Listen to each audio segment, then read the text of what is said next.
देखो 10वीं गणित अध्याय 6 प्रश्नावली 6.5 का प्रश्न 6। यहाँ पर प्रश्न 6 क्या बोल रहा है?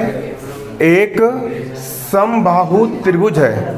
समबाहु, सम यानी समान, समान यानी बराबर, सम यानी समान, समान यानी बराबर, और बाहु, बाहु का मतलब होता है भुजा। बाहु का मतलब क्या होता है? भुजा। हेलो, सीधे बैठ जाओ ना तो बाहर चल जाओ, है ना। पैर ऊपर नीचे नहीं रखना है अपन को, है ना, थोड़ा अनुशासन में। देखो त्रिभुज कैसा है? एक समबाहु त्रिभुज है। समबाहु, सम का मतलब होता है समान, समान का मतलब होता है बराबर। कैसा होता है? बराबर। मतलब जितनी बड़ी जे उतनी बड़ी जे, और उतनी बड़ी जे। अगर इसकी लंबाई 4 है तो इसकी लंबाई भी कितनी? 4, और इसकी लंबाई भी कितनी? 4।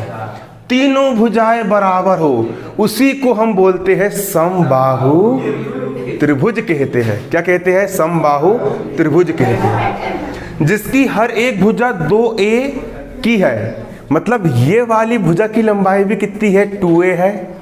ये वाली भुजा की लंबाई भी कितनी है? 2a है। और ये वाली भुजा की लंबाई भी कितनी है? 2a है। हर एक भुजा की लंबाई कितनी है? 2a है।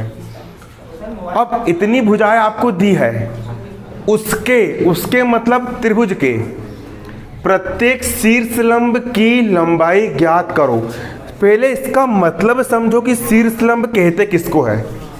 त्रिभुज के 3 शीर्ष। ये पहला शीर्ष मतलब मुंडी, जो पहला शीर्ष, जो दूसरा शीर्ष और जो तीसरा शीर्ष। इसकी 3 मुंडी, इसके 3 शीर्ष होते हैं।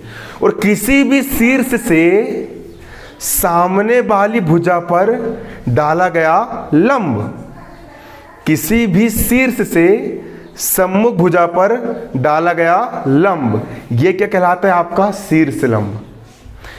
शीर्ष से सामने वाली भुजा पर डाला गया लंब, ये भी क्या है? आपका शीर्ष लंब।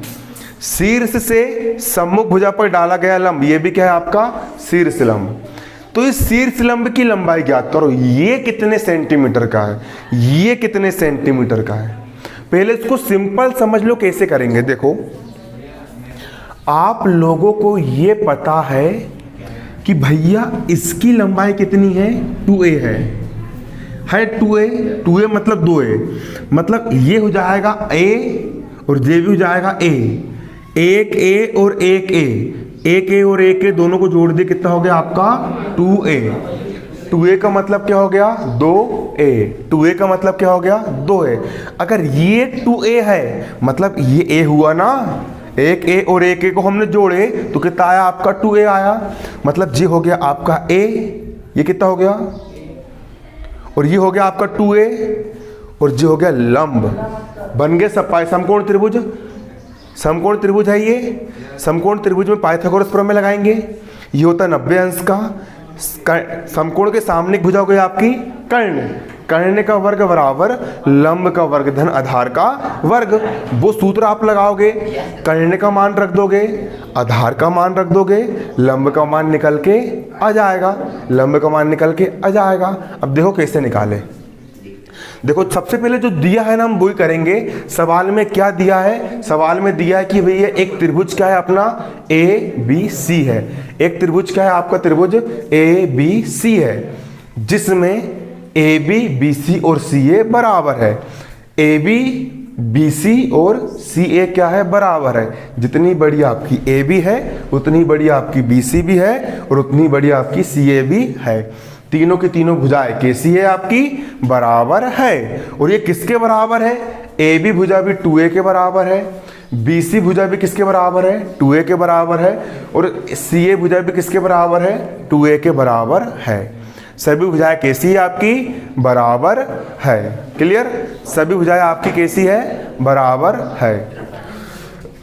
अब हम जानते हैं कि हम क्या जानते हैं? हम ये जानते हैं कि समबाहु त्रिभुज में, कौन से त्रिभुज में? हम ये जानते हैं कि समबाहु त्रिभुज में जो शीर्षलंब होते हैं वो बराबर होते हैं। जितना बड़ा आपका ये है उतना ही बड़ा आपका ये भी होगा, उतना ही बड़ा आपका ये भी होगा। शीर्षलंब कैसे होते हैं? बराबर होते हैं। क्लियर? और सम्मुख भुजा को समद्विभाजित करते हैं। समद्विभाजित करने का मतलब ये होता है कि शीर्षलंब जो होते हैं वो शीर्ष के सामने वाली भुजा को समद्विभाजित मतलब दो बराबर बराबर भागों में बांटते हैं, समान भागों में विभाजित करते हैं, अर्थात समद्विभाजित करते हैं। क्या करते हैं? समद्विभाजित करते हैं। अब समकोण त्रिभुज ए डी बी में, समकोण त्रिभुज ए डी बी ये वाले त्रिभुज में, इस त्रिभुज की बात हो रही है ना? इस त्रिभुज में कोण डी समकोण है। इस त्रिभुज में ये वाला कोण आपका जो कोण डी है, ये कोण डी क्या है? समकोण है। तथा कर्ण इस त्रिभुज में समकोण है। और हमेशा आप दो क्यों बात कर रहे हो? क्या परेशानी है? देखो कोण डी है और कोण डी समकोण के सामने की भुजा क्या होती है? कर्ण कहलाती है। समकोण की सम्मुख भुजा क्या कहलाती है? कर्ण। इसमें ये वाली जो भुजा आपकी ए बी है, ये आपका कर्ण है। इस त्रिभुज में ए बी क्या है? ए बी कर्ण है, कर्ण। और ए बी का मान कितना है? ए बी का मान 2a है। ए बी का मान कितना है? 2a है, ये सवाल में दिया है। और ये BC कितनी है आपकी? 2a है। तो इसका आधा AK और AK मिलके 2a बने होंगे, मतलब BD का मान कितना है? A है। A ही होगा ना? ठीक। अरे 2a का आधा A, AK और AK बराबर 2a हो गया, तो 2a का हमने आधा कर दिया तो BD का मान जाएगा।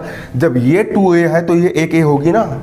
ऐसे कि 2a मिलके एक 2a बनाई, एक BD कितनी हो गई आपकी? A हो गई। BD कितनी हो गई? A हो गई। और BD और DC बराबर है, BD और DC KC बराबर है। आ गया? अब जब कभी भी समकोण त्रिभुज की बात आएगी, जब कभी भी किसी भी त्रिभुज में अगर कोई भी कोण 90 अंश का है और समकोण त्रिभुज की बात हो रही है, तो समकोण त्रिभुज में एक प्रमेय लगता है। उस प्रमेय का नाम होता है पाइथागोरस प्रमेय। और पाइथागोरस प्रमेय क्या होता है? कर्ण का वर्ग बराबर लंब का वर्ग धन आधार का वर्ग। तो यहाँ पर आपका जो त्रिभुज है, त्रिभुज ABD, इस त्रिभुज में हम पाइथागोरस प्रमेय लगाएंगे। पाइथागोरस प्रमेय क्या होता है? कर्ण का वर्ग, कर्ण हो गया आपका क्या? AB का वर्ग, है ना? पाइथागोरस प्रमेय देखो यहाँ पर हल्की सी स्टेप शॉर्टकट हो गई है ना? लेकिन ये आया है पाइथागोरस प्रमेय से। बताऊँ कैसे आया पाइथागोरस प्रमेय से? क्या होता है पाइथागोरस प्रमेय? हो सके तो उसके नीचे आप लिख भी सकते हो, नहीं भी लिखोगे चल जाएगा, मैं समझाने के लिए आपको बता दे रहा हूँ। इसमें पाइथागोरस प्रमेय क्या होगा? पाइथागोरस प्रमेय होता है हमारा कर्ण का वर्ग बराबर क्या होता है? लंब का वर्ग धन आधार का वर्ग। इस त्रिभुज में आपका कर्ण क्या हो जाएगा? आपका कर्ण हो गया AB, तो यहाँ पर हो जाएगा AB का वर्ग बराबर लंब हो गया आपका AD, लंब क्या हो गया? AD का वर्ग धन आधार क्या हो गया? आधार हो गया BD, आधार क्या हो गया आपका? BD का वर्ग हो गया। BD का वर्ग। हमको लंब का मान ज्ञात करना है ना। इसका मान तो हमको पता है 2a है, इसका मान भी हमको पता है A है, लेकिन इसका मान नहीं पता। AD का मान पता है क्या? नहीं पता। AD का मान ज्ञात करना है तो बराबर के एक तरफ AD बस रहने देंगे, बाकी सबका पक्षांतर इस ओर कर लेंगे। तो AB स्क्वायर के यहाँ पर क्या हो गया आपका? AB स्क्वायर हो गया बराबर किस तरह? BD स्क्वायर धन का है, इस तरफ आएगा तो BD स्क्वायर का हो जाएगा ऋण का बराबर AD स्क्वायर के यहाँ पर क्या हो गया? AD square. मतलब पाइथागोरस प्रमेय से वाली स्टेप जो बन के आई। AD स्क्वायर बराबर हम लिख सकते हैं AB square minus BD square, AB square minus BD square. इसके नीचे 3 स्टेप आप लिख सकते हो, और नहीं भी लिखोगे तो चल जाएगा, है ना? लिखना चाहो तो लिख सकते हो, ठीक? लिख लोगे तो और, है ना? शक्कर में जितनी गुड़ डालोगे उतने मीठा हो जाएगा। इसको और लिख लोगे तो और अच्छी मिठास से जाएगी आपकी, है ना कि नहीं? ऐसा होता है। AD स्क्वायर के यहाँ पर क्या हो गया? देखो AD स्क्वायर के यहाँ पर क्या हो गया? AD स्क्वायर बराबर का हो गया बराबर। अब यहाँ पर AB की बात हो रही है। AB का मान कितना है? AB का मान कितना है? 2a है, तो AB का मान कितना रख दिए? 2a रख दिए, स्क्वायर का स्क्वायर। अब यहाँ पर ऋण का हो गया ऋण।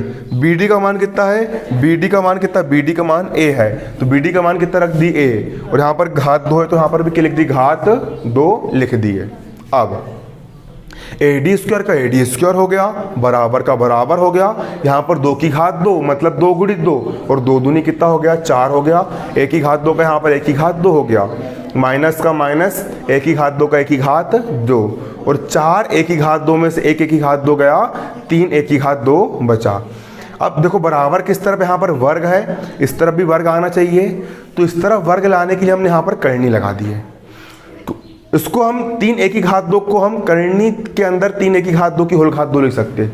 ये इसीलिए लिख सकते हैं क्योंकि वर्ग इससे करनी कट जाएगी और वही वाली स्टेप जैसी की वैसी आ गई, इसलिए हम इसको इस प्रकार से व्यक्त कर सकते हैं।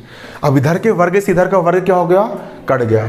AD का हो गया AD, बराबर का हो गया बराबर, रूट का हो गया रूट, 3A स्क्वायर का यहाँ पर क्या हो गया 3A स्क्वायर, AD का हो गया AD। देखो वर्ग से करनी कट जाएगी, A कहाँ निकल गया, बाहर निकल गया, करनी 3 का यहाँ पर हो करनी 3, मतलब AD कितना हो गया, AD शीर्ष लंब का मान कितना आ गया आपका A करनी 3। जब ये A करनी 3 का तो ये भी कितने को जाएगा, A करनी 3 का, ये भी कितने को जाएगा, A करनी 3 का हो जाएगा। क्लियर।